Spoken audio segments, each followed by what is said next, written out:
जिंदाबाद जिंदाबाद इनकलाब जिंदाबाद जिंदाबाद जिंदाबाद 15 अगस्त अमर रहे भाई अमर रहे 15 अगस्त अमर रहे हम जब तक सूरज चांद रहेगा मेरा झंडा शान रहेगा। बोले मेरा झंडा शान रहेगा। आधा रोटी खाएंगे फिर भी स्कूल जाएंगे। झंडा फहराएंगे। अच्छा, आधा रोटी खाएंगे झंडा फहराएंगे। आधा रोटी खाएंगे झंडा फहराएंगे।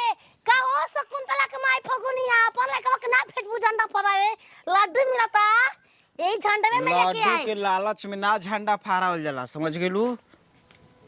मिलत नहीं का मिले के तो मिलते बा, खाली खाई के फेरा में रहले चाहिए ना। कुछ कहो ना।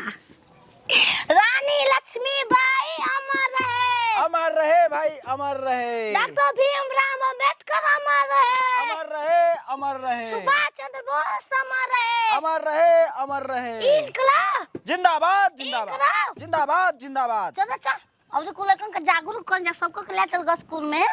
बाबू वो सब के वो स्कूल पर झंडा फहराए खातिर चल गइल। अइए बे घर में सुतल बाटे। हां बता फेंतावा कहां बा? काहे खातिर? तनी मार दे दम दम गम के तो पड़तारी दादा मिलत। कोनो जरूरी नहीं कि प्रसादी खाए खातिर के तू हेतनियो प्रसादी मिल गइल तो समझे कि प्रसादी प्रसादी हटे। ठीक बा चल। माइले पटना अगला बार ना अपन दिवाली पर झंडा फहरावे के। हर साल हमरा छत पर झंडा फहरेला, पूरा गांव झंडा लिया के टांग देला। झंडा हमनी के शान पहले में कहां फहरे। चले के? पहले चले के पंचायत भवन की स्कूल पर। ना पहले स्कूल में चले के बबुआ। सुनो आओ संगीता के माई के देखू। हाय देख हमेशा हमार झंडा ऊपर रहे चाहिए नीचे ना। ठीक बा?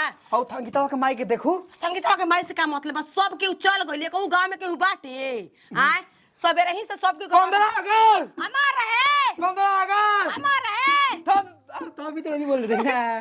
नहीं 26 जनवरी हो कि 15 अगस्त है। डॉक्टर भीमराव अम्बेडकर अमर रहे डॉक्टर भीमराव अम्बेडकर अमर रहे।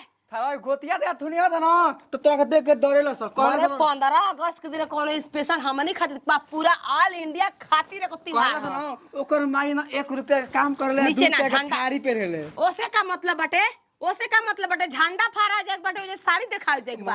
हम गाना गाई कोती के थोड़ दी से। कौन कोई पे बबुआ? हां हां हम गाए ना भैया इस झंडा को दुश्मन से बचाना है। अरे आज है 15 अगस्त ऐसे फहराना है। चल जिंकलाब जिंदाबाद जिंकलाब। जिंदाबाद। आज क्या है? 15 अगस्त है। आज क्या है? 15 अगस्त है। अली साहब करो के राइफलवा लटकालो कंधवा लेके राइफलवा लटकालो कंधवा। अरे धोलो जल्दी कारगिल के डबरिया पापा अरे छीने आई। अमर है अमर है अमर है महात्मा गांधी अमर है अम्बेडकर अमर है 15 अगस्त अमर है। आधा रोटी खाएंगे झंडा फहराएंगे आधा रोटी खाएंगे झंडा फहराएंगे जब तक सूरज चांद रहेगा झंडा मेरा नाम रहेगा। मेरा झंडा शान रहेगा।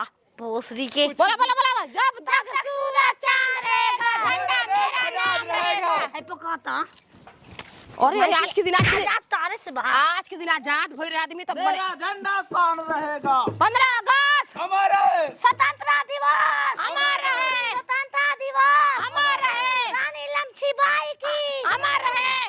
जी जय जय हो। अरे जय हो। झंडा सेना एकरे खातिर कितना लोग बलिदान देला। हां बोला बोला बोला बड़ी अनपढ़ बात की है व्यक्ति उए कहां जाता है कहां जाना के ना हमनी के पंचायत भवन पर। हमनी के स्कूल पर हाँ? लड्डू अगर कम मिनट चाहिए हम सोच ले कहेंगे काहे अरे, खातिर? पंचायत भवन पर। प्रसादी लेकर सबको बरोबर मिलेला। ओही में दाना गाई बा। तने गाना गावा।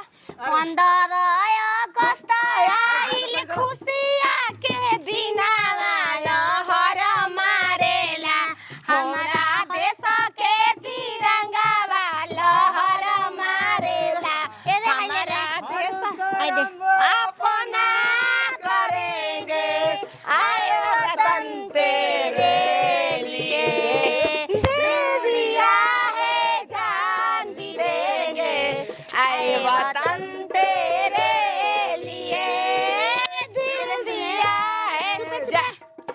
ई बताओ दिल तो लइका के दे बजला त झंडो के देहल जला।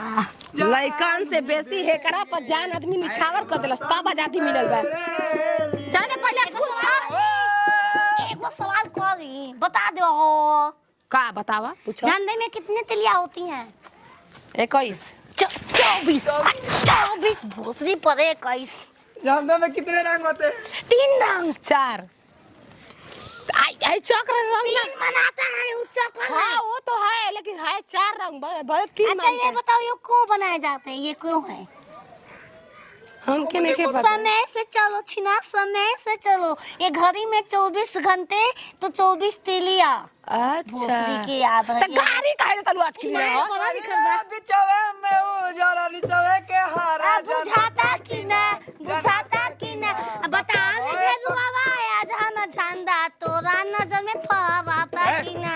गाड़ी मत हमारा झंडा के सोर तोहर देशवा में सही सही सुनाता कि ना। हां ऐसे ए तो चल जा स्कूल में तुम खड़ा जात पूछ के मारे हो हम धर्म बता के मारूंगा। वाह ठीक एकदम तुम धर्म पूछ कर मारे हो हम धर्म बता के मारेंगे। झंडा फहराते थे हम झंडा फहराएंगे। वाह क्या बात है। तने का जयकारी लग जा चल जा फिर झंडा फहरा के जा। चल झंडा फहराए चलते जो घरे। ए स्कूल में चले तब चले के पंचायत भवन पर। अरे हमनियो के चले पंचायत बोले स्कूल में फरक तब पंचायत भवन पर। तिरंगा दोहरा छाती प फहरी दयाबा की बारी बा तिरंगा तोहरा छाती प फहरी 15 अगस्त के मुंडा बना के निकला जो बहरी की बारी बा तिरंगा तोहरा छाती प फहरी दयाबा की बारी बा तिरंगा वही का करे वे सरे का करिया भूजी अब की ठलाई छोड़ दे है बुझा बुझी बोलो हाय रे हां के करा के बुझू 15 हमारा है 15 अगस्त हमू बोला भो। ई त सफा पागल हो गइल बे हमरा बुझे आज के दिन आया हूं। आवाज नोच दा। अरे पुकारता वतन तुम्हें पुकारती माँ भारती खून से तिलक करेंगे गोलियों से आती। वाह जय हो भारत माता की जय हो। अरे दूध मांगोगे तो खीर देंगे दूध मांगोगे तो खीर देंगे कश्मीर मांगोगे तो चीर देंगे। तू बोला क्या बात ए, है। ए, हम वो- वहाँ बोलेंगे यहाँ नहीं। गाना हम वहां बोलेंगे यार। केने ओने इनकलाब हां बोली इंकलाब जिंदाबाद। बोलता भागे हूं बगावत का बगावत करना मेरा काम है। मिटा देंगे पाकिस्तानी की धरती यही मेरा पैगाम है। वाह जय हो जय भारत माता की जय भारत माता की जय। भारत माता की जय। 15 अगस्त हमारा है। 15 अगस्त हमारा चली जा तू लो हमने के पंचायत भवन पर चल चल